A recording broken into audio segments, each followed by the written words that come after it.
Good morning, good afternoon, good evening, wherever you happen to be in the world. Welcome to Why So Sidious, a nerd podcast. We're back for another round of reviewing, and this week we are here to discuss The Boys, episode 3 and 4s. So strap your fucking boots in, you fucking cunts. We're going to be chatting some good shit this week. I am, of course, joined by one third, one quarter. I guess one third of the remaining hosts of Why So Sidious, since obviously I don't count myself because that would be weird talking in the third person. But I'm here by the glorious, majestic, the beautiful David Cochran. How are you doing, buddy? We're doing all right here. We're doing all right. That'll be determined by the internet's performance here today, sir. But happy to be here. Oh, he's so happy. Look at him. Bless his little face. He's got so many things to worry about. He's got family, he's got internet, he's got chickens. It's unreal. He's got turkeys invading his property. It's all going on in David world, to be fair. Nobody talks about the turkey invasions, but they are here to take our land, and nothing is being done about it. But that's another podcast episode.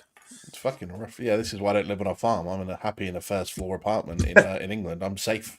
I just eat the turkey. I don't have to worry about them invading my property. It's all good. But in the meantime, if you want to catch up with Why So Sidious, you can jump over to our social. Oh God, I've been taking hosting lessons from Love. Jesus. If you want to find us on our socials, you can jump over to Instagram, TikTok, X. You can find us on YouTube. If you want to listen rather than watch our beautiful faces, you can head over to Spotify, to Apple Podcasts, pretty much anywhere where you find your podcast. You will find Why So Sidious. You can also get our brand new website. Go and have a look at that. You can catch up on all the latest box office news, all the latest film and TV news. You can check out our beautiful faces, have a look at our bios, see who uses ChatGPT and who doesn't. And you can also find our merch store in there where you can get yourself a beautiful t-shirt, hoodie, cup.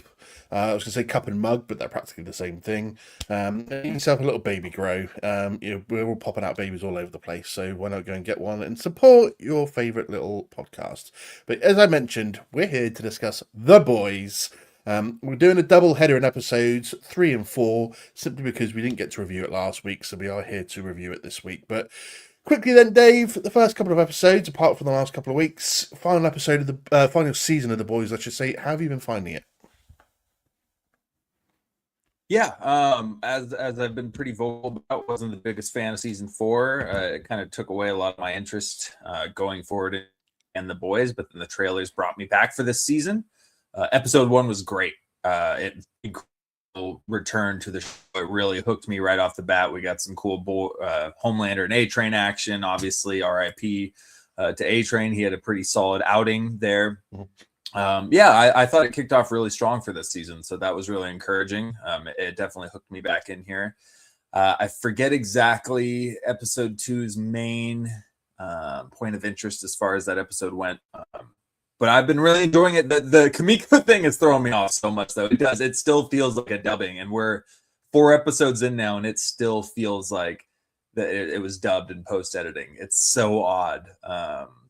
But I guess the whole I had to laugh listening to your guys' episode where Love was expecting an accent. You gave a better explanation as to why you were expecting an accent. And that's because I think she grew up in Cambodia and was like a slave in Cambodia or something before she came over here. And then all of a sudden she's got this perfectly clean American accent. But described it with the TikTok stuff, but it still feels so weird. We had a quick bit where she reverted back to her non-verbal ways in one episode here, and it was almost comforting. It's like, oh, that's Kamiko. Okay. I don't know. But I've been enjoying it. The first 2 episodes were a great start. I like them more than episode 3 and 4. But still enjoying the season as a whole. I seem to be not alone, but in a minority that's really enjoyed episode 4, this week's episode. I kind of equate it to... Do you remember the episode from the last season where they stumbled across the flying vicious sheep that were just tearing everyone apart? And it was just the most random episode out of nowhere. I associated this a little bit with that one. So, but I've been really enjoying it so far. I mean, I love The Boys up and down all over the place. So,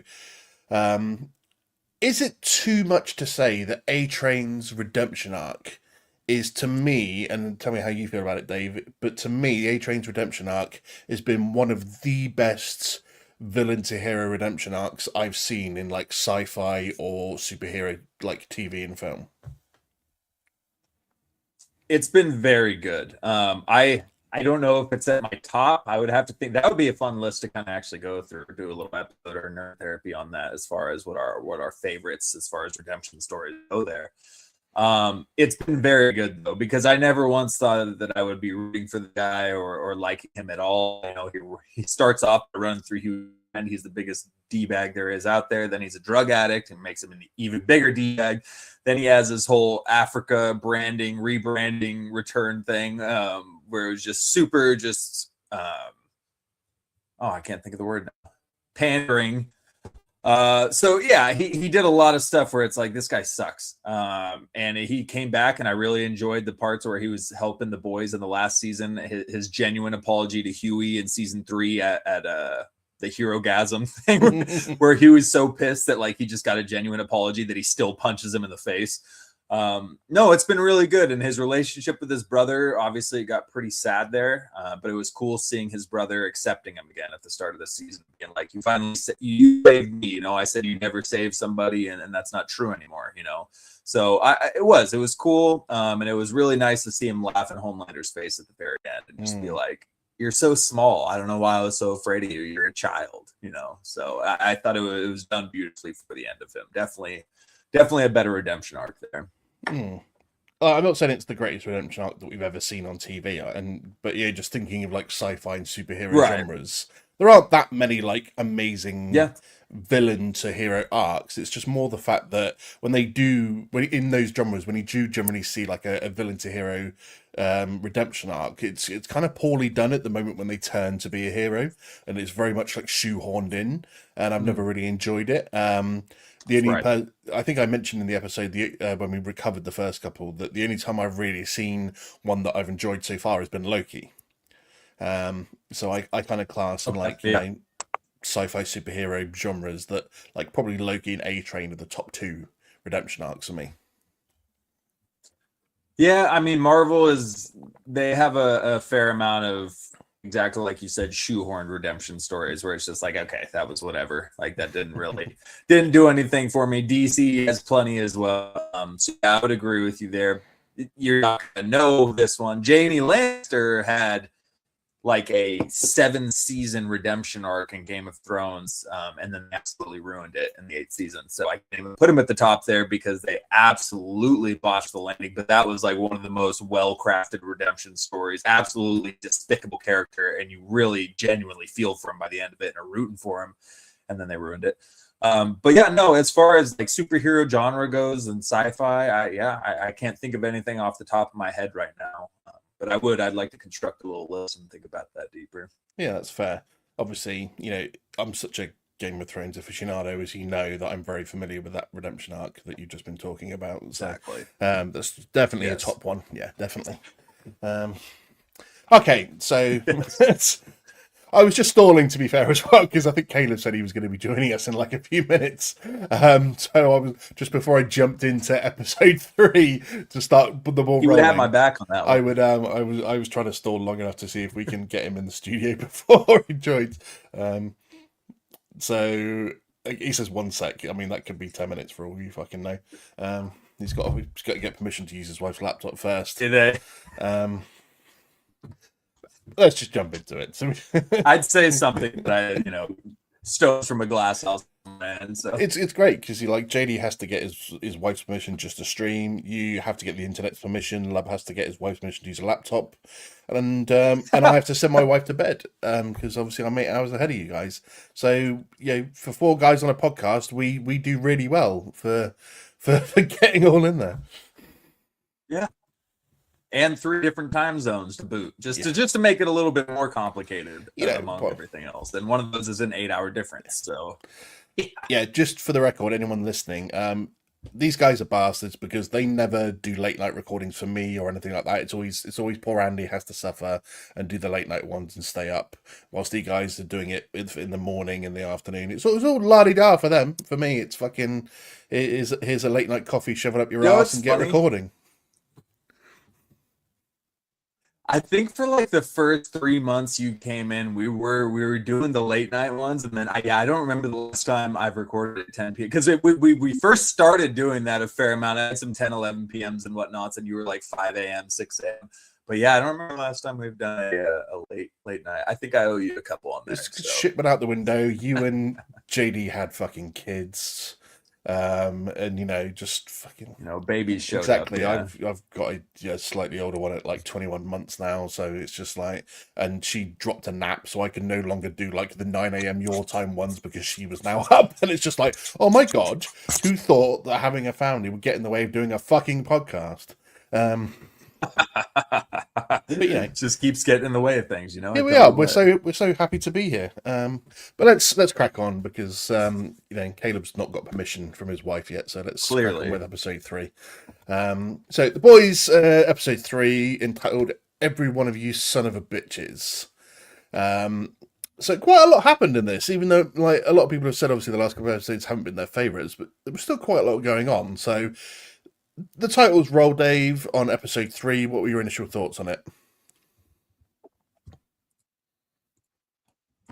Episode 3, yeah, I liked. I'm trying to remember the main points. I like the Ryan stuff mainly. Obviously, we get the finale there with Homelander just absolutely cracking into his son. You think, is he going to kill him? That was obviously the biggest portion of this episode there, and it kind of gave a little bit of Omni-Man Invincible vibes. Not as crazy, obviously. It's shy of about like 3 million civilian deaths from the fight between the two, but just that feeling of the dad just beating the hell out of his son, basically being like, yeah, I don't think I need you anymore. So that was pretty intense. I thought that was a pretty good sequence there. Remind me, what was the hold the phone, there's always like hold the phone, A plot, B plot, C plot. Oh hold the phone. It's Hello. Caleb, everyone. Caleb has joined the chat, ladies and gentlemen. He's come to save my sanity with a stable internet connection. The savior is here, ladies and gentlemen. How you doing, love? Hey, Andy, and hello, holographic Dave. Nice to see you. Hi. He's literally frozen at the perfect time as well. Oh man.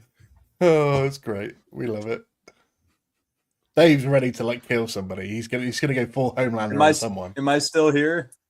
Yeah, we got you, boy. Am I still here? Okay. Gosh, he's like 5 seconds behind. Oh god. He was fine for a while, and then it's just gone. You came in, you ruined everything, Caleb. You're throwing my internet off. Oh, we are so professional. I absolutely no, but I'll just finish. I do remember the other aspect was Soldier Boy's return, essentially, and they do the news thing, which is hilarious. They talk about the liberal media ran this thing and smeared Soldier Boy's when really that's not the truth, even though it was Vought's media that actually smeared his reputation and made him a Russian spy. So it's funny seeing him being brought back and seeing his just absolute disgust with Homelander. I think he called him a soft, wet boy at one point. I mean, he was just absolutely demeaning him. So I really enjoyed any aspect with Jensen Ackles back. I love it. I might have been a little too hard on episode 4 because we got a good amount of sequences with him and some really good scenes with him in episode 4. But episode 3, a handful with him. So to be fair, love, we've only just started talking about episode 3. Okay. We were just going over the main points. So what were your thoughts on it? So we were just chatting about obviously Ryan and Homelander going at it. We finally got to obviously see from the trailer who Homelander was just smashing the fuck out of, and obviously turns out to be Ryan. So what were your thoughts on? I mean, obviously, firstly on Butcher manipulating him, telling him that he's gonna basically sacrifice himself to like deliver the virus to Homelander, kill himself, and then Ryan just like.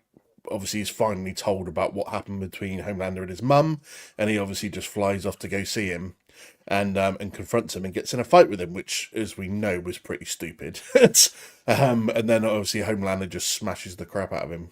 Yeah, it was pretty, as Butcher would say, diabolical of him to try to convince Ryan to go, commit suicide, especially when he knows that his mother would not want that, obviously. And I mean, Butcher's whole plan is to have no soups anymore on this planet, no matter who you are, even if you are my stepson in a way. So, and he's like saying like this could be your one destiny. This could like make you like fulfill your destiny basically, and killing yourself is, you know, it's like a Islam, you know, terrorist, like a terrorist bomber kind of strategy. You know what I mean? Where sacrificing yourself is the one way to, you know, fulfill your destiny. So yeah, it's crazy from Butcher. And then going to see Homelander, I mean, we knew it was going to be a bad idea. I did like how he shoots the lasers immediately at Homelander, and it's just like burns his clothes a little bit. And he's like, all right, come on, man. Like, you really think this is going to do something? And then just when he starts beating the shit out of him, I was like, it was disturbing to watch. Definitely seeing, you know, a kid get beat up by Homelander, but it definitely did a good job of telling the story arc of Homelander in this final season, where everyone is just, no one can trust him anymore. No one's really on his side. Yeah. I mean, what about the start when we see Ryan at the start? Because obviously he's hiding out in an empty house in Russia, and like the special forces or whoever it was show up, and he just kills all of them. So all of a sudden you got a teenager that he's let loose now, isn't he? He doesn't really care so much anymore. He's just out there killing whoever he needs to as well. So, you know, just taking on some of Homelander's traits straight there. Yeah. He grew up fast too. I'm wondering how long he can keep this like little kid voice going. Seems like he's like trying to sound like a little kid when he shouldn't.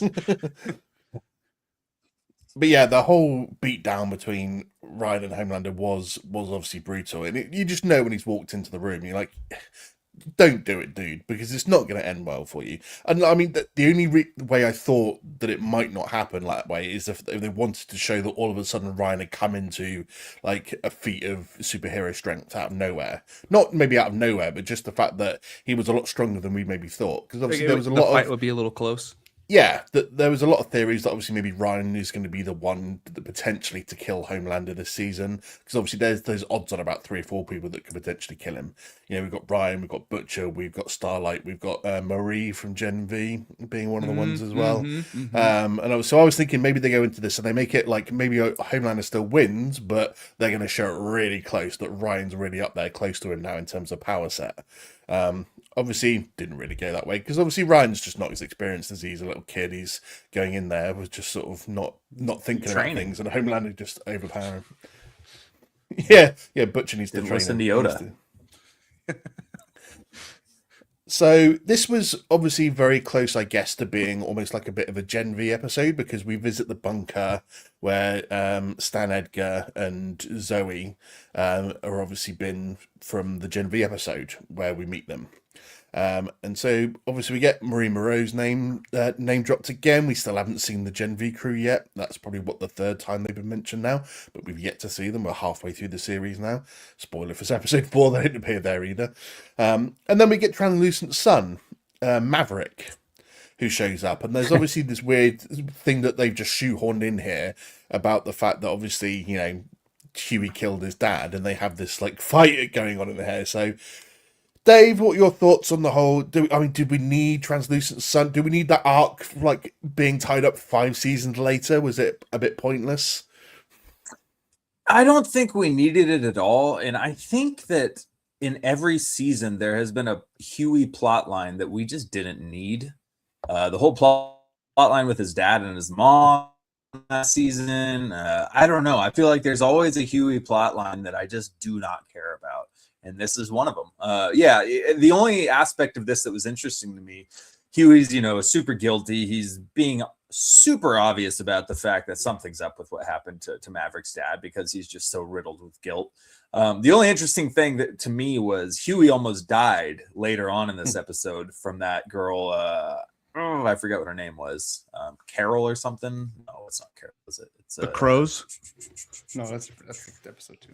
The one who just crushes people with their hands. Cindy. There you go, Cindy. She goes to crush Huey, and Maverick is standing in front, but Maverick's invisible and she can't see her, so she just crushes Maverick and just splatters him. And that's when Starlight thinks that Cindy just killed Huey, and so Starlight walks up behind her, snaps her neck real quick, and then sees, that wasn't Huey's blood that just blew up everywhere. Maverick was just in between the two, and nobody could see him. So I thought that was kind of an interesting dark way to Maverick go out. But yeah, the whole plot line with Translucent and all that, I really didn't care. I didn't think it was super necessary to rehash. That was confusing though. At first, I was like, "Why did she just kill Maverick?" I thought she ran up and like was trying to defend Huey, but she didn't see that he was there. That makes sense. Right. Yeah. But so they say Ryan is the only like natural born soup. Is Maverick one? Because he has the same powers as his dad, just like Ryan does. So is he a natural born soup as well? Or did he just somehow randomly get him? But he has the same powers as his dad. Yeah, it's true. It's usually it's unusual that you'd have the same powers. But yeah, so it's. But we've not seen that he's natural. His powers are natural born. It does seem like his dad had powers, so they gave they injected his son with compound V as well. So and he's dead now. So. Yeah, they're all dead. The translucent family's gone. They're not coming back. I mean, wasn't that kid like having sex with a llama the entire time in Gen V? So kind of the whole family is a bunch of just perverse bastards. I don't really think it was that big of a loss, but yeah, probably. Yeah, absolutely. Just got a quick comment here. I love the world of the boys. Can't wait to see more Jensen in the prequel series. Sucks that Gen V got cancelled. Just wish we could see those characters again. I wonder if Soldier Boy will be the main bad. So, prequel series, obviously, Vought Rising is going to be taking place in like the 40s and 50s with Jensen Ackles' character and Stormfront / Liberty. Liberty.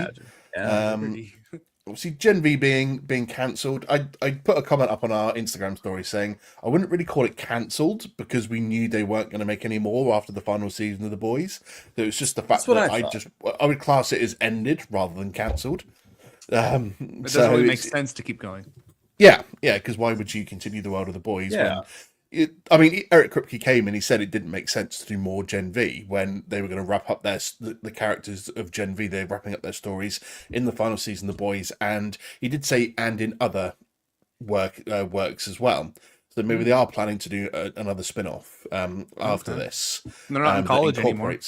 No. It was a good Dolkin University, right? Wasn't it? So maybe obviously we are going to get more shows after this that will showcase their story. It's just not going to be Gen V or The Boys. So, but just quickly before we move on, what were your thoughts on Vought Rising, Lub?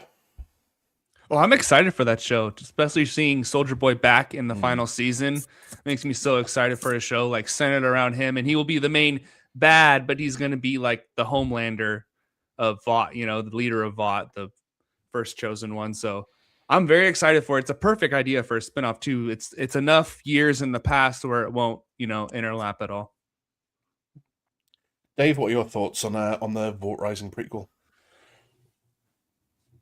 Yeah, I'm super in on it just because of Soldier Boy. That's all I needed to know. He was awesome in season 3, and getting Liberty again. She was an interesting character in season 2. Obviously, I didn't like her, but she had some gravitas where her scenes were interesting, and she brought a little bit of an interesting vibe to the whole show.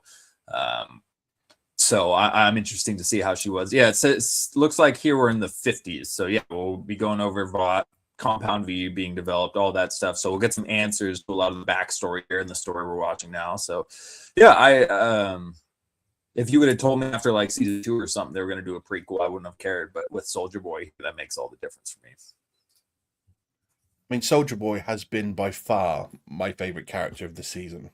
Every time I think I said when we covered episode 1 and 2, every time I look at him, you just think, "Fuck, he's so gorgeous." Anyway, and then just the fact that his character's funny as fuck on top of that as well. So I've absolutely loved his character this season. When we've had him in previous seasons as well, he's been great. So I just hope he's got the same personality, because obviously by the time we see him, he's had like 30-40 years as Soldier Boy, and he's maybe more developed to that persona that he's got now. So it'd be interesting to see what type of like personality he has in Vought Rising, if it'll be the same or if he's going to be a little bit different, because we'll get into it in episode 4, but there was obviously, there is some history between him and Stormfront, as we know, which we're going to see in Vought Rising. But it's just the fact that every time he talked with Homelander about it, he was giving him looks and sort of daggered looks and stuff about, like, don't talk about it like that. So there's definitely some history there. So just quickly as well, I'm just going to address Bloody Knuckles in the comment section was just asking about the boys versus the Avengers, like who would win. We'll save that for a nerd therapy session because that's a deep conversation to get into. That's a good one. So I appreciate the comment, Bloody Knuckles, really do, but we're going to we'll save that for a nerd therapy session, I think, because that's a good one to get into. Well, it'd have to be the 7 versus the Avengers, right? Well, yeah. Well, he gave a list of who, okay, who okay, we think. okay. But we'll get into that, I think, a different time, because that is a Got it. deep one to get into right now. So obviously, as Dave was mentioning, Soldier Boy, he's invited back into the 7. Homelander sort of undermines it all as well by announcing that, you know, he is Soldier Boy's son, and you can just see on Soldier Boy's face, he's like, I didn't want you to fucking tell anyone that. I don't want you wet little boy being announced to the world as my son. So it's obviously causing internal tensions in the fact that he's been named number 2 to Homelander in the 7. Obviously, the Deep isn't happy. We finally found out was going on with Noir as well, and so the 7's just all a bit fucked at the moment. And obviously, in Soldier Boy's efforts to get back at Homelander, because he tells him, like, I don't care about you, I don't give a fuck about you, you know, you're nothing to me, essentially. He goes off then and fucks Firecracker as well to try and get back at Homelander. So, boys, what are we thinking about the whole Soldier Boy Homelander tension in episode 3? Dave, do you want to go first? I like it. I like any moment where Soldier Boy is just blatantly disrespectful to Homelander's face, because you never see that. Every single person who has ever interacted with Homelander in the tower, in the 7's tower, is just kissing his ass no matter what. Homelander will say the stupidest thing ever, and everybody just kisses his ass, and Soldier Boy is there to just be like, you're just pathetic. Like, you're an idiot. So it's refreshing to have somebody just call Homelander out on all that. And again, Jensen Ackles does a great job being in that role, and just being, again, we see it in episode 4 too, but he just has so many lines where he's just like, I don't think you realize how much I don't like you. He just does not like Homelander. So very entertaining. Yeah, and he like completely undressed Homelander, kind of like how Huey did. I think that was in the first episode or second episode. You know, like, you're nothing without the suit. Like, it's a little repetitive in a way, but from a different perspective for Homelander. His father is saying it to him now, and then he gets like the breast milk bath afterwards to kind of calm down. That was ridiculous. And then the scene with Firecracker when he goes, "What's the point of a hairless pussy?"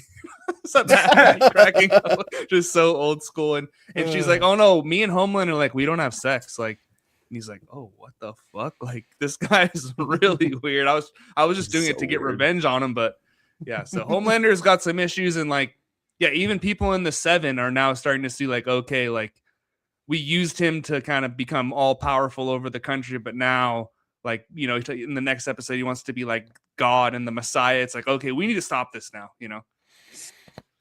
Yeah. So we do get, obviously, the addition to this, that when they're meeting with Sten Adger in his little bunker, that it turns out, obviously, Soldier Boy's immune to the virus because he's got the original V1 formula in his system, and they obviously refined it for the newer soups. So all the other soups are vulnerable to the virus, but the originals, so like Stormfront, Soldier Boy, and a couple of others, I think, that we get name dropped a bit later on, have all got the original V1. So they're all immune to it. They're practically immortal. And so obviously Homelander gets this idea that he's going to get some V1, he's become immortal, because let's just talk about the ending of this episode, because he has this vision. Madeline returns, the first time we've seen her really since he killed her off, and is like an angel from God, and tells him about, obviously, his purpose is that he is going to rise up, he's going to get some V1, he's going to be immortal, and he's going to kill all the people that don't believe in him. So we're talking like a mass genocide, essentially. And Homelander's buying into it because he's losing his shit more and more. And then obviously he then acts like every teenage boy ever seeing breasts for the first time when she pulls down her top at the end. And then just shine a bright light out. And he's like, oh! So it was like Dave every time he sees his wife without a top on. It was just amazing. So, Lub, yeah, what do you reckon to this absolute maniacal ending with this vision from God, and Homelander's like, I now see my divine purpose? I mean, it really sets the stage for the rest of the season, because episode 4 definitely goes off on that. But he's really lost it. Like, I knew he was always crazy, and he was always like a child playing a, adult superhero, always had the mind of a child. But now it's just like, he's just so far gone. He's completely lost it. Like someone needs to take him out ASAP. So that's why, you know, the 7 kind of turns against him. David?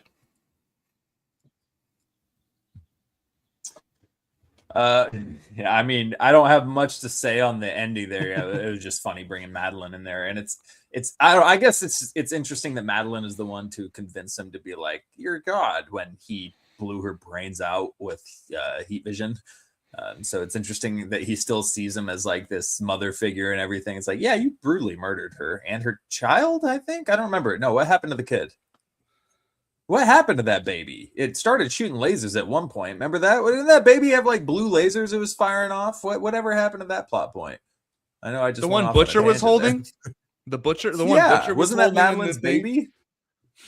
Maybe I'm mixing things up here. I don't know. I just know Madeline had a baby that Homelander absolutely despised and almost killed during that finale when he killed Madeline, and I forgot what happened to the baby. Huh. I don't remember, to be honest. But Might be out there. it's probably not super important anymore, I guess. But anyways, all to say, yeah, the next episode events is more stuff to talk about, I guess, as far as him just fully going full committal, trying to be God and take over America's God and whatnot. But definitely showed how unhinged and just, I guess this is scorched earth for him, but that's not what I pictured when he said, yeah, reveal the video and I'll just go scorched earth. This is a little different than what I was picturing. But it's extreme still. Yeah. Only 2 other quick things to cover for episode 3, which is Stannig, Zoe, and then Zoe's dad, who's obviously creating the virus, Butcher and the others. Name sort of eludes me for the time being. Doctor. Yeah, the Doctor. Not who, but just the Doctor. So obviously, they brought Staniger again in his bunker and Zoe, and it kind of felt like Staniger's character was a little redundant here, because like you feel like we all love Giancarlo Esposito. You want to see him come in and do something important, and yet it just feels like he was kind of just filler for this episode.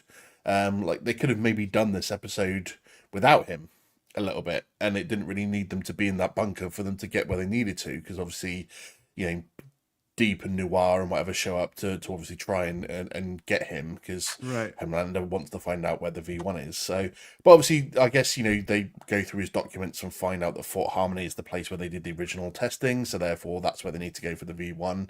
Obviously, Zoe escapes, goes and finds her dad, because she hitches a secret ride back with Kimiko and Frenchie, and finds her dad there after she'd been told that he'd been killed. And obviously they destroy the virus and walk away, or Kimiko lets them walk away, and stuff. So yeah, all a bit of a weird situation where those particular characters love. Any reason why because it just felt like it wasn't needed. I didn't feel like I care about any of these characters in this episode. I feel like they were just tying up loose ends. Like, okay, there's Zoe and the Doctor. We finished their story off. We're probably not going to see him again for the rest of the show. It's like, okay, they went on their way to go have their own. Maybe they'll come back in the finale, but I did like the back and forth between MM and Stan with the cigars. When they're smoking the cigars, and he's saying, like, it's a machine. We all have a part to play. Like, superheroes will go out of fashion soon, and something else will replace them. Like, we're all a part of this. Even if we take down Homelander, like, someone's going to replace Homelander, and there'll be a new Homelander. So what's really the point of trying to stop it all? So I did like that. Dave, any thoughts on Stan and Zoe and her dad? Yeah, it seemed like it didn't need to be there, and obviously we end up with Stan being captured by Homelander and whatnot. But yeah, I didn't care much about it, but I did. I like that, like Love was just mentioning. I like how he gave MM's dad props, where he was like, he was a small-time lawyer from Harlem, and he made Vought's most powerful lawyers working across the clock, having to work weekends and holidays to try to take down this Harlem lawyer that was, working them over. So that was, a nice little confirmation for MM about his dad. But yeah, fair. Could have been without Staniger. Yeah. Yeah, I mean, it basically played no role as we go into episode 4 now, other than the fact that you maybe expected to see a showdown between him and Homelander, and then the fact that the only mention of him in this entire episode was the fact that Homelander had a little chat with him, a little one-on-one, a little heart-to-heart, and he told him where he could find the V1, which I don't know when like Stan wants to stop Homelander, whether he accepts that he's like a cog in a machine or not. He seems to give Homelander that information pretty easily off screen, so they can just go along and find it. So we go into episode 4. So basically, both sets of crews head to Fort Harmony. Seems to be something suspicious going on here that they have to work out what's going on. So we've got obviously the boys that head off there, and then Soldier Boy basically gets summoned by Sister Sage, and he's like, I don't get summoned. And she's like, we can't give you a huge fucking bowl of cocaine. And he's like, but it's in my rider. And she's like, from 1984, like, that's not valid now. Legend. It's 30 years later, 40 years later. So he's just like, so what? It's what I want. And she basically informs him that Homelander's going to go off and find the V1 to make him immortal. And, if he goes along, maybe he can do something about that. Yeah. Yeah, you guys picked up on that too, right? She was being very vague, like, hey, go take care of business. Didn't say anything too direct, though. Well, yeah, because their whole plan is now actually being fucked up, because their whole plan was to obviously be with Thomas Godolkin from Gen V, who had learnt the ability to control soups, and she was going to use him to control Homelander, so therefore they wouldn't all get fucking nuked. But that's now gone to shit, thanks to Marie Moreau. So she's needed a new plan, and she's like, okay, let's stop Homelander from getting the V1, because as we see in this episode, Homelander is now putting all of Vort's resources into developing the V1 or finding the formula or testing or building a formula. And even tells Sister Sage, she's like, it could take years. And he's like, well, you're supposedly the smartest person on the planet. If you put all your time into it as well, you could probably knock quite a bit of time off that. And so she doesn't want that to happen. She obviously distinctly tells Soldier Boy, yeah, you go with him. Maybe you can stop him from doing that. So they're both heading off there. The boys are all heading down there. They get to Fort Harmony, and there's some weird shit along the way as they stumble across some dead bodies, a lot of dead animals, and then they get to obviously the Fort Harmony, and there's fucking black vines all over the place. Which, let's just touch on this point now, because I know we're jumping ahead, but turns out to be Soldier Boy's older brother. Because Homelander and Soldier Boy have that whole conversation where they're talking about how basically Homelander knows that he's a bit of a fraud because it was his brother that had the army record in World War II and was the one that won awards and stuff like that, and how he got brought into the V1 program, and Soldier Boy had to basically beg his parents and pay to get him in it because he was jealous of his older brother.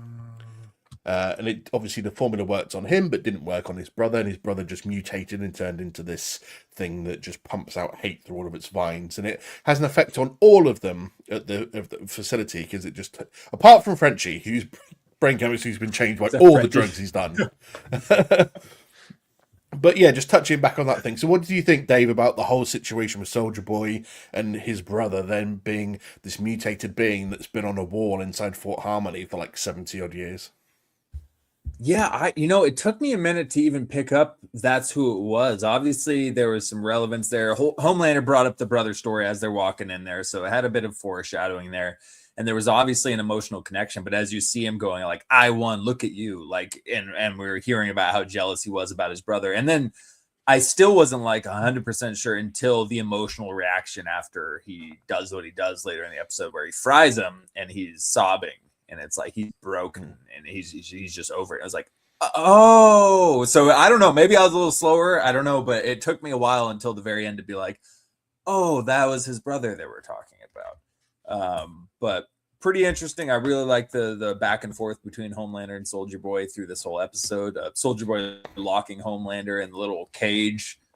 Pretty much felt like a little nod to Kryptonite with the enriched uranium glowing green and weakening Homelander and whatnot. So it was funny, the whole plan he had where Soldier Boy knew exactly where that was. So this was obviously his plan. It was, all right, I'm going to go with him and then I'm going to lock his ass up and I'm going to find the V1 before he does. So I enjoyed it. Jensen Ackles did a great job in his performance as far as some really funny lines and as far as the emotional end there. But the trash talk going back and forth where he's ripping him about his cape. And he's like, you don't even have sex with these broads. You're one of the most, famous people in the world. Your dick's as useless as your cape. Like just going off of him. He walks by the dead guy. Oh, more uggos friends of yours. Friends of yours. Homelander's face, Yeah, like, brilliant. Brilliant. like, dude, his little God. jabs were just freaking hilarious through the episode. That's so So funny. that was definitely a fun part of this episode. Yeah, love. What about the bit where he gets he locks him in the soup-proof room and obviously does the uranium, because we know it's probably not going to kill him, but I suppose maybe long-term exposure, because we see he doesn't get healed straight away when he comes out. It's not like he repairs instantly. It's not like Right. Miko that can do that or anything like that. So, thoughts on potential ways to hurt a Homelander? That was interesting. I do wonder what Soldier Boy's kind of what he thought the result would be, because Homelander just shows back up and he's like, "Hey, you're just still sitting there after he killed his brother." And like, sorry, man, let's move on now. But it was interesting how he just kind of like smashed his way out of it. I thought it would be a little bit more difficult. He just kind of bangs against the door a few times and it opens. I was like, oh, yeah, okay. He's the out latch now. wasn't even broken. The latch Right. was still. I was confused at how he broke out. It felt weird. And then with the brother thing, that's interesting to give Soldier Boy a little backstory, a little like humanity to him, because he is definitely the more likable character over Homelander. Obviously, we definitely, I would be okay with Soldier Boy running the 7 if over Homelander. That's for sure. If we had one or the other, I'd take him. By the way, real quick regarding that whole thing with Soldier Boy and Homelander. They mentioned Claravat, which is Stormfront, which is Liberty, which is who we're going to be seeing in Vought Rider. And clearly Soldier Boy hooked up with her too, and so did Homelander. So they had that whole tension there. But Soldier Boy goes, where is she? And Homelander goes, she killed herself. And he goes, no way, she would not do that. Did you see a body? So he's like convinced there's no way. And we never got closure. The last time we saw her on screen, she was in her hospital bed. And the next thing we know, they say, oh, she killed herself. So do we think she's coming back based on that conversation? Because I feel like she must be out there somewhere. She got V1. She was one of the few that survived the tests. So are we going to see her in the season is my question. Didn't Homelander come back and finish her off in the hospital, though? Wasn't there a scene where he came back and saw her in the hospital? Or am I imagining that? No, he was like heartbroken because that girl was about to kill herself on the roof, and Homelander was going to do a save, and then he got the word that Stormfront killed herself, and then he got pissed, and then all of a sudden he shoved the girl off the roof, and Chelsea never stood a chance up there. God, yeah, but no, we never got a closure on Stormfront. So look who it is. Just for the record, for anyone that's listening back to the Spotify episode, some absolute fucking loser has turned up in the chat. Called Jeremy Dar 3295. Don't know who that is. Let's get his comment off the screen. But JD, thank you for joining us, buddy. If you want to support the podcast, go and buy some merch. We always appreciate you. I did like the 1995, bro. You're older than that. Don't front. No, I did like the line when they're talking about the vines, and he goes, "What is this, like The Last of Us?" And he goes, "Oh, that's just The Walking Dead with mushrooms." Mushrooms, yeah. Mushrooms. So, I mean, this episode was full of great quips, mostly from Soldier Boy, to be fair, but it had them all over the place. Like Dave's already mentioned it, but he just walks past the dead, and he's like, "Oh, Moragos, friends of yours." That absolutely killed me. I have to say, it's so good. It's just so good, yeah. Or even when when the boys are walking through the forest, and what was it, Butcher and Huey, and they all come across them, and what was it Huey says? He was like, "Oh, fuck that," and Butcher's like, "At least buy me dinner. At least let me buy them dinner first, or something like that." It's just classic lines all over the place. To be fair, in this episode, it's good. But yeah, we'll stick with Soldier Boy and the Homelander, because it's interesting that obviously when Homelander does break out and he sees obviously Soldier Boy broken, it's interesting because normally anyone that's betrayed Homelander even a little bit, he generally turns around and kills them pretty instantly.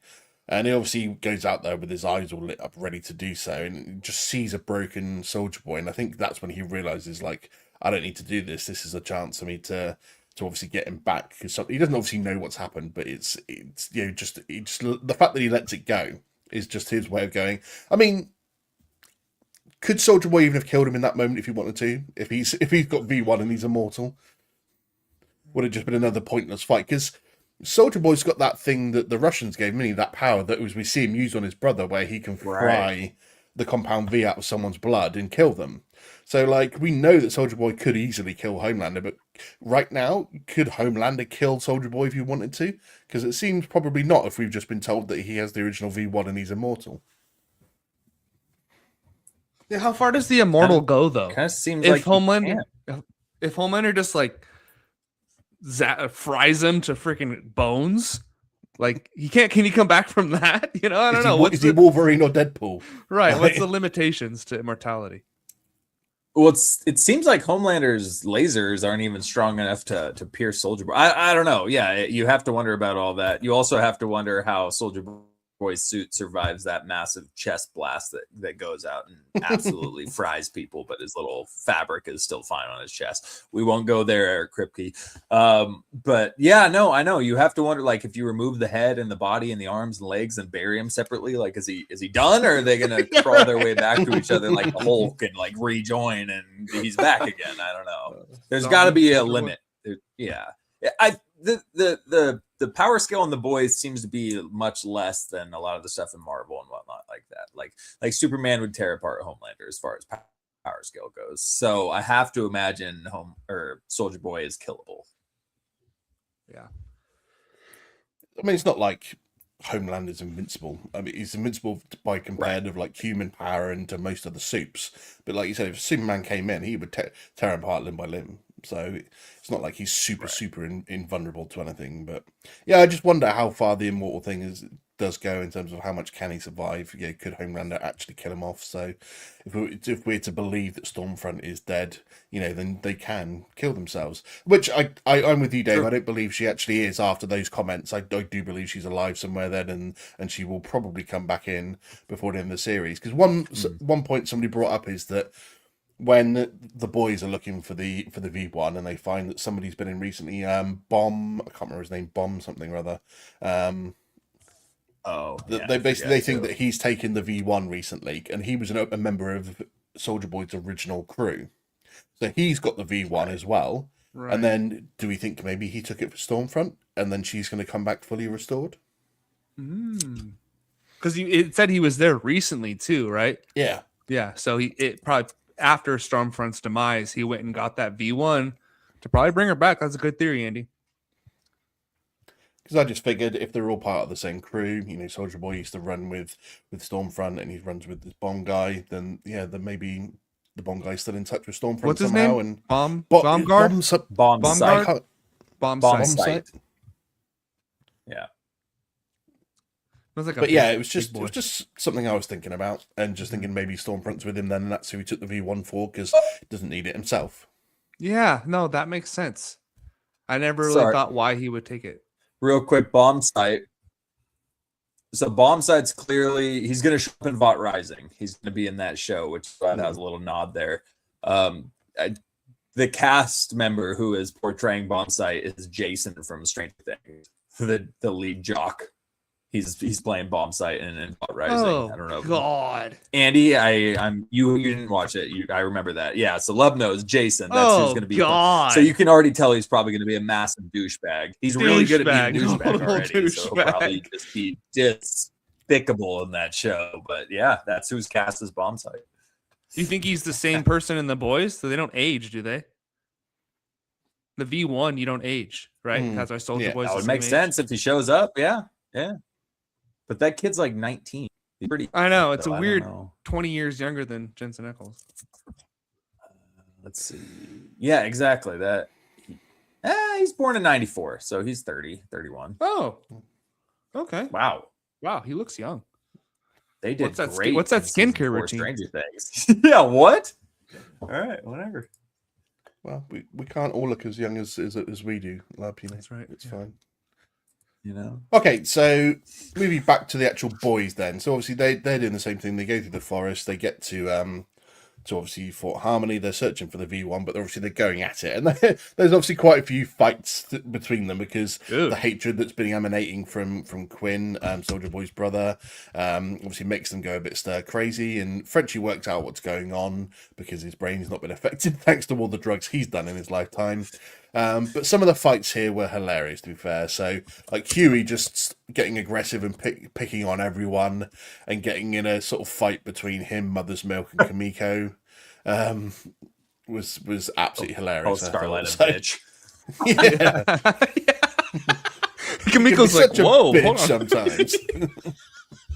I was like, yeah, all right. He was Okay, waking okay. up, and then I was like, oh man, he's being possessed. Oh my god! You know, it's kind of like when people are drunk, though. It's like, Yeah. the Yeah, Soldier guy, Boy's yeah. Soldier Boy's brother is making them angry and making them say things they wouldn't say, but it is like those kind of deep, dark thoughts that they don't let out. And Soldier Boy's brother, Wyatt is his name, is letting them out. So yeah, they definitely Quinn. think it. Quinn. Wyatt, same thing. Yeah, well, even at the end with Homelander and Mother's Miller, Butcher and Mother's, like hey, I just want to say, Mother's Miller's like, don't tell me that what you said, you didn't mean. I meant every damn thing I said to you. Yeah, right. Yeah. There you go. You just kind of cut your filter off, but yeah. Well, my one thing with that, they all start fighting and all that stuff. It obviously escalates. It was hard for me to believe that Homelander couldn't hear that. They said they were a floor above I them. know. They're in Yeah. the same building, and their superpowers slamming each other into walls and stuff. And Homelander can hear water drop from a mile away. And I'm like, there's no way. There's no way they have not heard them just absolutely brawling downstairs. So that was a little weird. And they even mentioned it. Frenchie was like, "Be quiet, or Homelander's going to hear us." And it was like, "Oh, okay." He's gonna Well, hear us. yeah, Right. and then Homelander never heard him. That was kind of dumb. But the relationship between Huey and Butcher has like really scarred. Like I know it was they're not their true feelings exactly, but they really don't like each other. They don't see eye to eye on any of this. Of course, Butcher wants to take out every single soup, and Huey wants to save Kamiko and Starlight. So, Andy, what do you think they can come to an agreement of some sort? You think they're just one's gonna have to take the other one out by the end? You know what I mean? I mean, obviously, we chatted a bit before about who survives this series, and we're obviously like nailed on the Butcher's going to get killed off either in his battle with Homelander or By Huey. By Huey seems to be the other big favorite if he doesn't die via Homelander. And so the fact that he's obviously giving him more and more shit as time's gone on, especially through this season as well, it does make it more and more likely. It's just the fact that obviously Butcher's already decided that he's going to die either way. He doesn't care. We saw that in the episode before when he's chatting to Ryan, and he's like, you've got to give that virus to Homelander, and he's like, that means I'm going to die as well. So he's accepted his fate no matter what. Whereas obviously Huey's supposed to be the bright spark, the one that always has hope, and wants to, because he obviously wants to save Starlight, and then by extension Kamiko, and he even did say, that does mean saving you as well, Butcher. Right. But I think it is going to come down to a point where I've got it in my head that that Butcher survives the final showdown with Homelander, and then Huey kills him off after that. Because That would maybe be tragic. It'd be perfect, Butcher just decides that no matter what's happened, he can't redeem himself. That he's gone too far, and if he's still got suit powers, then he can't live. And so therefore he either asks, or it's kind of like an unspoken understanding between the two of them that Huey just pulls out some sort of weapon, and then just offs him after his fight with Homelander. That's how I've got it in my head, is how it's going to go down. Yeah. I don't really see it going too many other ways, to be fair. It's sad though. It's sad to see. But we've known it's coming. Yeah, I know. It would be a bigger twist to me if somehow Butcher survives, but he kills off Huey. It's like something. Huey's trying to be the goody two shoes at some point, and Butcher's just like, "I'm fucking done with you right now," and just offs him. And that to me would be love just go sideways like that, as if he's creeping out of fucking sight. Sorry.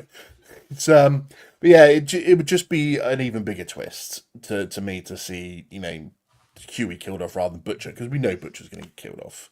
Like, you know, you could bet everything you own on that fact, and you probably win. So, yeah, I would rather see Huey get killed off than Butcher, because I want to see somehow Butcher survive and wallow in his self pity and remorse of everything that he's done up to that point. So, Jeez, you're a madman. Yeah, I'd appreciate that, man. No, I would appreciate that. Huey's bitching, Butcher, and then the tentacles just rip him apart, and we're just like, all right, Starlight's next. What? yeah. I jumped on the wrong podcast. Welcome to the Mad Men podcast. But I don't think we like a few deaths. I would like him to. That's messed up, dude. He was the main character first episode. Come on, he was got to survive. I don't give a shit for whining goody two shoes. Kill him off already. He did just marry my girl too, so maybe he can go. Oh, your girl. Oh, Victoria. Did he marry? Yeah. Let me just. I'm just going to clip that and just send that to Lub's wife. It's fine. There you go. See what she's got to say about the matter. Back. yeah. Lub's never going to be allowed to record again. He's never got any more permission to use the wife's Lub's laptop. muted and frozen. Okay. We're okay. You underwater? Am I? Probably just my side of things. Never mind. Oh, good. Yeah. Knock it off, R2D2. Oh, God. Okay, back to the point at hand. So we get Starlight goes off on this episode, and we get to see her real dad and the fact that he's got a whole another family. She's got a half brother, and it's one of those rare ones that, in a way, I don't give a shit about this sort of like side family stuff. People going off, finding their other family, and having like healing moments with them. But the reason we fight is to save those that we love. It was that bullshit line we got from Star Wars. We win by saving those that we love, not by fighting what we hate. Oh, fuck off. I don't need that shit in my life. Okay. But in a way, it almost brings, it's showing that it's bringing Starlight and Annie back from the edge, because she's been pretty hopeless, and it seems like she's been hiding things that she's been doing over the last year when Huey was in camp, and she's kind of like just lost faith, and she's turning more into a Butcher, which Huey obviously mentioned, I think, in the episode before as well. So the fact that going to meet her family, even though they did that whole predictable trope of like the teenage son or the teenage kid calls the authorities. Oh, so predictable. Yeah, because they do it all the fucking time, and it happens in every show. The estranged family member who's wanted by the police has shown up at their door, and so brother. The kid has to call the police, and they have to convince them to leave, or they have to leave. And fuck off! I don't need that shit either. That was bollocks. But it seems like this was needed for Annie's development in this season to bring her back from the edge, and set her back on the right path. So, Lub, any thoughts on Annie's little character development in this episode? Because we haven't had too much Annie character development, I suppose. Yeah. For a while. Yeah, so nice. Yeah, I didn't hate it. It was predictable. Her dad was okay. He definitely kind of made it seem like he made it seem like he wished he never left, and just his like new wife saying there, and he's like, I wish I never left you guys. I wish I stayed with you and your mom. And his wife's probably like, hey, yo. That's a good point. It's been 20 fucking years, you bastard. How dare you? I fucking hate my life, Annie. You have no idea. These people suck. I've had to shack up with this old hag over here instead of your mum. Yeah. Oh my gosh. And the brothers listening to the Deep podcast, and then we got like a quick scene of the Deep podcast too later, which is funny. But it's needed for Annie, because she just snapped that girl's neck in the last episode. Like, she's clearly very unhinged at what's going on. Like, normal Starlight wouldn't have done that. So, I mean, yeah, it's needed, but I'm glad it was just a one episode and done, and now she's back with the boys.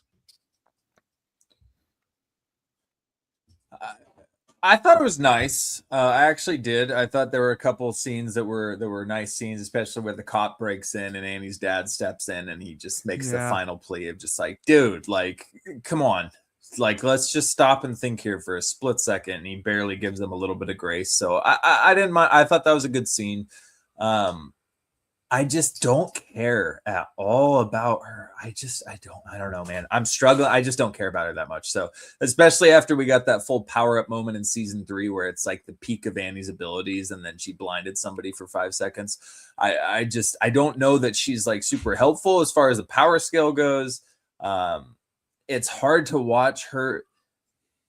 She had a lot of speaking scenes in this episode, and I feel like her face isn't moving while she's talking, and so it feels awkward. It kind of takes me out of it. I don't know. I do not like her character anymore at all. So I was surprised at how much I did enjoy this little back and forth with her and her dad. It did come off emotional to me. It felt like a tender, nice little moment for her, despite the just zero blank feeling stare I have for Starlight or Annie or any part of her character development. Yeah. So it wasn't bad. I think if I liked her character, it probably would have been a pretty good sequence. And I'm just going to address an issue Dave has here before we move on to the final bit of this episode. It's just not to obviously be too harsh on the lady herself, but the comments Dave has made about, you know, how her face has looked in this season and stuff like that. And she did an interview recently where she said that she's had absolutely zero work done. And in season 4, when she was filming, it turns out that she had an autoimmune disease that she nearly died from, which just made her lose weight and changed and changed how she looked and stuff like that because it affected her. And stuff like that. So I'm just saying that's what she's saying, Dave. You know, because we have talked a little bit about how she's looked. I heard Dave not buying it. Lupus don't give you new cheekbones, but you know, I know. I heard the reason that her press agent came out with, but press agent that like, raises not the fact that she said it herself. Her yeah. press agent said it. Fucking hell. Her press agent was like, "All right, look, you've denied this 3 times. Try this health thing because you've really backed yourself into a corner here with this lie. So we're just going to give you a nice autoimmune disease excuse and wow. Reckless speculation. If any lawyers are watching that would like to file a suit against David, contact White Sidious at yahoo.com. No. Dave's comments on this show do not represent anything of the White Sidious Nerd podcast. Come at me, Annie. I'll lift those cheekbones a little more. No, I'm just kidding. That was a little too hard. I am not associated with the White Sidious podcast in any way. I'd like to point out that I'm actually part of the Galactic Core podcast, and I'm not here at all. I back myself away from these libelous comments. No, she's looking healthy. You know. Okay, let's swiftly move on. So let's just get to the last bit of this episode then. So Homelander goes off and basically tells Firecracker that, you know, she's got to go out there and make the world believe that he is now the new savior. He's the new Jesus, the new God, whatever. And we see Firecracker and a team having a... Oh, hello, Dave's back with someone. Wow, child. Yes. I would like to see the baby. Nice. So yeah, Firecracker and her team have this brainstorming session of how can they get across to the masses that Homelander is the new savior. And they're talking like only 22% of people are going to believe that he's the savior. If they do push it, it's not going to be enough. They're coming to, Ashley's husband, what's his face? The preacher dickhead. I can't never remember his name. Yeah. I was going to say, preacher. Oh, father. That's it. You know, he's sitting there because he's a fucking dickhead who's put the church in trouble because they've got no money and they're all trying to come up with ideas. Whoa, way in debt. Yeah. I know, that's $150 million. Holy shit, dude. Oh, Jesus, how have you spunked all that money away? So they're trying to come up with ideas, and Firecracker seems to have cracked it, and they announce it at the end of the episode that they're launching a new church, or Father, whatever it was, they're rebranding the Samaritans, whatever the fuck they were, and they're now going to be called the Democratic Church of America. So welcome to your new religion, and Homelander steps out at the end to all the accolades, and it seems like he's about to have another vision at the very end of this episode because he reacts the same way he did when he saw Madeline coming down. So Lub, are you signing up as a righteous member of the Democratic Church of America? It touches a little too close to home with what's going on right now in the world. I'll say that much. The Boys, Daredevil, even Maul to a certain extent is all fucking covering real life America right now. So yeah, so And you hear about, I mean, I'm not getting into it, but yeah, there's some weird religion and, don't cross church and state, they say, but that doesn't happen so much these days. But no, him being the Messiah, it's a good angle for him. I like it. I will sign up. I'll go to that church. I'll put the hands up for Homelander. No. Oh, Jesus. Fucking hell. So that's all we've got for Love this week. Thank you. I can't be dealing with that shit, and I'm not even in the same country. Fucking hell, no, I'm joking. No, I really like the workshopping scene where they're trying to like figure out how to do it. Like, oh, let's do selfies with God, and like, yeah, everyone go around and take selfies with Homelander, and it was just really funny how they're like trying to like really figure out how we can make this crazy idea work. So that was a funny little story. Was like the writer dude that was on the end of the table? Is he the one that we saw in the earlier episodes? Yeah, that was, like shooting soil out of his ass. The traitor. He ordered like 3 yards of soil for lunch at the meeting. Topsoil. But Dave, your thoughts on the Democratic Church of America? I want Caden's Yeah, thoughts. I mean, it's pretty tough to watch. Pretty tough to watch, especially because this was written a while ago, and like 3 days before this episode dropped, or maybe a week, I don't know, but too close for comfort. Trump posted a thing of him as Jesus Christ healing a man, put that on his Twitter page, and that blew up, and people lost their minds. It's like, well, no, I was a doctor. It's like, oh my God, okay, bro.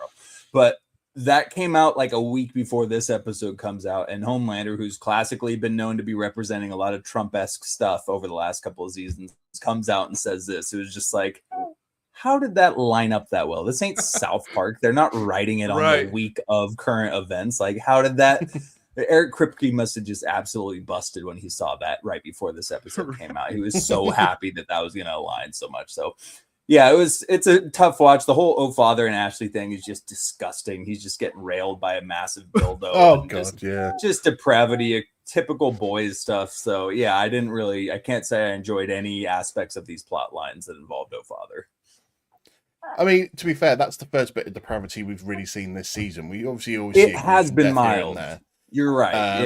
It totally has. Compared to like some of the dungeon scenes from the last season or two and things like that. Or the Ant-Man sneezing inside the guy's asshole.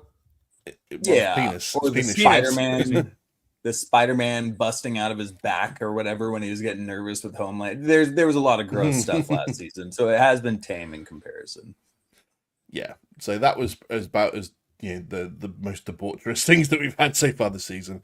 And even then, he's just like, I need a bigger ball gag because I can just project my thing otherwise. So, sorry, Caden, cover your ears. He doesn't like that.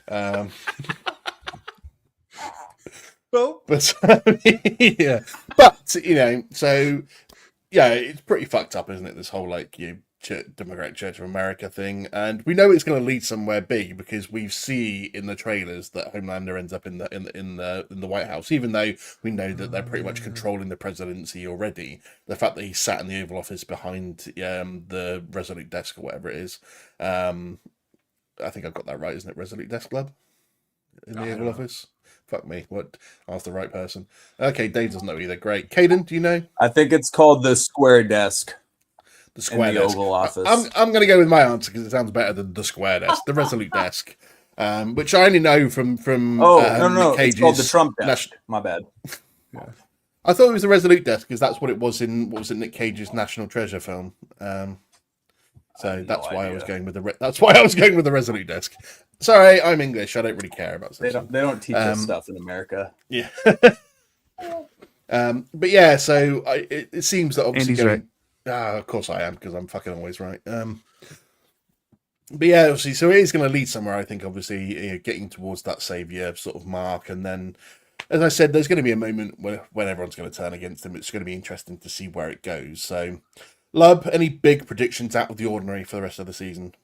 Well, we've gotten one or maybe two of those visions where Homelander just like lasers the whole crowd. But it never actually came true. It was just like in his head. I think he's gonna actually do it in the next couple episodes. I think he could gonna laser out like 40, 50 people in a whole crowd, and then because he did the one, and then the one guy was like, oh, Oh, Yeah. it was like the stepdad or whatever, right? He's like, yeah. They all started cheering. So I could see that. We didn't talk about the Ryan and Butcher scene though, where he's never seen Empire Strikes Back. I feel like that's good for the podcast. That kid is a loser. All right, you need to go watch Yeah. some Star Wars, kid. God damn it. And then My Butcher mum wouldn't let goes, me watch it. and then Butcher goes, like Luke went off too early and didn't listen to Yoda, and then he got his ass kicked the first time because of it. So it's a good little tie in there. He's like, wait, Darth Vader's Luke's father? Yeah, he's like, oh shit, spoiler. Close your ears, Caleb. Don't listen.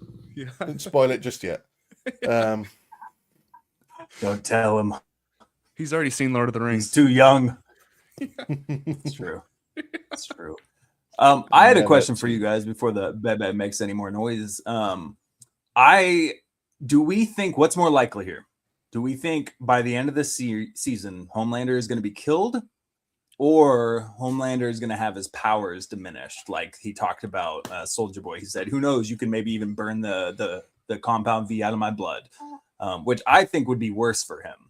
I think death would be better for him to lose his power and have to live among the normal people that he despises so much. And he has so many mental issues that I think that'd really be more of a punishment. So do we think either of those things are going to happen? Yeah. Butcher dies, Homelander, no powers. well, I got asked this question before, and I think the answer I gave was an alternative way for the situation to end is that Soldier Boy and Butcher are teaming up against Homelander.